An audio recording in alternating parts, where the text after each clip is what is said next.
శ్రీయై నమః, శ్రీకృష్ణాయ నమః, శ్రీ లక్ష్మీ నృసింహాయ నమః, శ్రీ పరకాల యతీంద్ర మహాదేశికాయ నమః. ప్రేక్షకులకు, అభిమానులకు, మిత్రులకు శుభోదయం. మనము 12 రాసుల వాళ్ళకి ఎలా ఉంటుంది, ఏ రాశిలో పుడితే బాగుంటుంది, ఏ రాశిలో, ఏ నక్షత్రంలో పుడితే బాగుంటుంది అని చాలామంది క్వెషన్‌లేస్తూ ఉంటారు. అయితే నేను చూసినటువంటి కొన్ని విషయాలు ఎట్లా ఉంటాయంటే, ఏ రాశిలో పుడితే ఈ ఫలితమే వస్తుంది అని కాదు. ఈ నక్షత్రంలో పుడితే ఇదే ఫలితం వస్తుందని కాకుండా, గ్రహముల యొక్క దృష్టి వల్ల కూడా ఫలితాలు మారిపోతాయి. కానీ ఒక మేషరాశికి మాత్రం విశేషమైనటువంటి ఫలితాలున్నాయి. దాని విషయాన్ని ఈరోజు మనం చెప్పుకుందాం. మేషరాశి విశేష ఫలితాలేమిటయ్యా అనంటే, మేషరాశికి అంటే అశ్వని, భరణి, కృత్తిక. సరే కొంత మార్పు వస్తుంది. 3 నక్షత్రాల వాళ్ళకి కొంత కొంత మార్పొస్తుంది. కానీ ఫలితం మాత్రం ఇంచుమించుగా కలిసొస్తుంది. అదెలాగంటే మనకు త్రికోణం అంటే 1, 5, 9 ఈ 3 స్థానాలు మనం విశేషంగా చూస్తాం. మంచి మంచి రాజయోగాలు గాని, కుయోగాలు గాని అన్నీ గూడా దీని వల్లనే సంభవిస్తూ ఉంటాయి. అయితే మేషరాశికి మాత్రం పంచమ స్థానం సూర్యుడవుతున్నాడు. అంటే ఫుల్ పవర్‌ఫుల్ ప్లానెట్ అది. మరి ఈ పంచమ స్థానం నుంచి జాతకుడు ఏం పొందుతాడు విశేషంగా అంటే సంతానం, బుద్ధి, మంత్రం, మనస్సు, విద్య, ఘనత, పాండిత్యం, ప్రజ్ఞ, ధనం. మిగతా మొత్తం వచ్చేసినట్టే కదా! విద్య వచ్చేసింది, పాండిత్యం వచ్చేసింది, ప్రజ్ఞ వచ్చింది, బుద్ధి వచ్చింది, సంతానం వచ్చింది, మనస్సొచ్చింది, మంత్రం వచ్చింది, భాగ్యం, పితృధనం, విద్య, తీర్థయాత్ర, తపస్సు. అంటే ఇంచుమించుగా 80% లైఫ్ అంతా కూడా ఈ పంచమ భావం నుంచి పొందడానికి ఆస్కారం ఉంది. మరి వీడికి కష్టాలే ఉంటాయి ఎప్పటికి. ఏదో రకమైన సంవత్సరంలో ఇంచుమించుగా 4 నెలలు వీడు కష్టపడుతూ ఉంటాడు. 7 నెలలు, 8 నెలలు మాత్రమే వీడు కొంత సుఖంగా ఉంటాడు.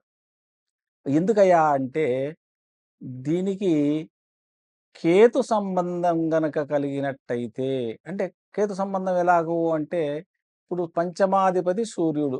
కేతువు మీ జాతకంలో గాని, మీ గోచారంలో గాని ఎక్కడున్నప్పటికిని, రవి కేతువును వెళ్లి ఎప్పుడైతే కలుస్తాడో, అంటే యుతి కలుగుతుందో, ఆ నెల మొత్తం వీళ్ళకి కష్టాలొస్తాయి. ఎందుకంటే గ్రహణం బట్టినట్టే. కేతువు గాని 80% కేతువు, 20% రాహువు.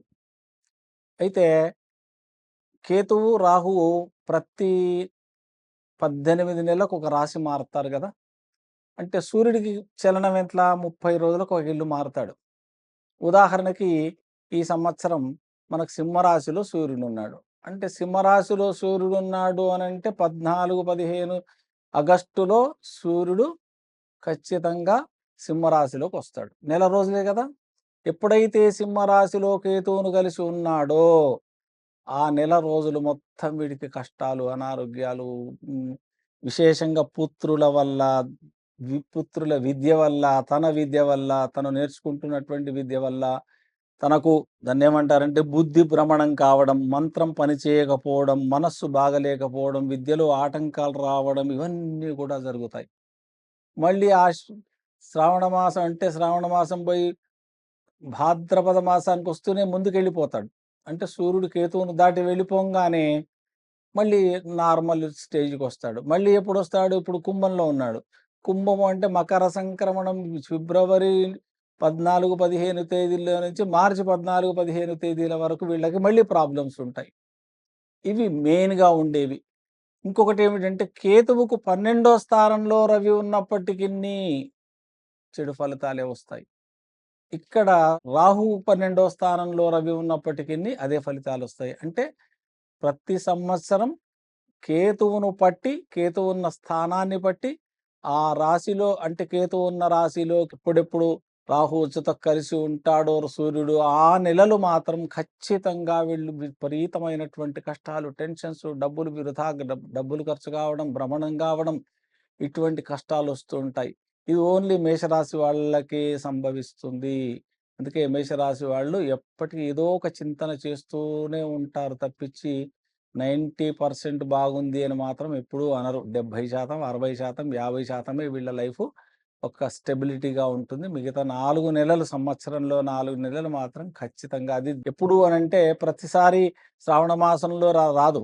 ఎందుకంటే రాహు, కేతువులు ఉన్న స్థానానికి 12వ స్థానం గాని, యుతి కలిగి గాని ఉన్న నెలల్లో మాత్రం ఖచ్చితంగా వాళ్ళకి ఇటువంటి చెడు ప్రభావాలొస్తూ ఉంటాయి కనుక రాహుకేతువులకు వీళ్ళెప్పుడూ ఆహ్, జపతపాలు చేసుకోవడము, దుర్గా అమ్మవారిని వీళ్ళు ఎక్కువగా స్తోత్ర పారాయణాలు, జపాలు, తపాలు చేసుకుంటూ ఉన్నట్టయితే అమ్మవారి అనుగ్రహం వల్ల, ఆ తర్వాత సూర్యునికి రోజు అర్ఘ్యం ఇడవడం వల్ల కూడా మనకు మంచి ఫలితాలొస్తాయి. 50% దాంట్లో మనకు ఉపశమనం అనేది జరుగుతుంది కనుక ఖచ్చితంగా ఈ మేషరాశి వాళ్ళు ఎవరిని అడగకుండానే ప్రతిరోజు సూర్య నమస్కారాలు, సూర్యునికి అర్ఘ్యాలు ఇవ్వడము, తర్వాత అమ్మవారు దుర్గా అమ్మవారు ఓం ఐం హ్రీం క్లీం చాముండాయ విచ్చే అని గాని, లేదా లలితా సహస్రనామ పారాయణం గాని చేసుకుంటూ ఉన్నట్టయితే వీళ్ళకి కలిగే అనర్థాలన్నీ గూడా కొంతవరకు ఉపశమనమై ప్రశాంతంగా జీవనం గడుపుతారని చెప్పి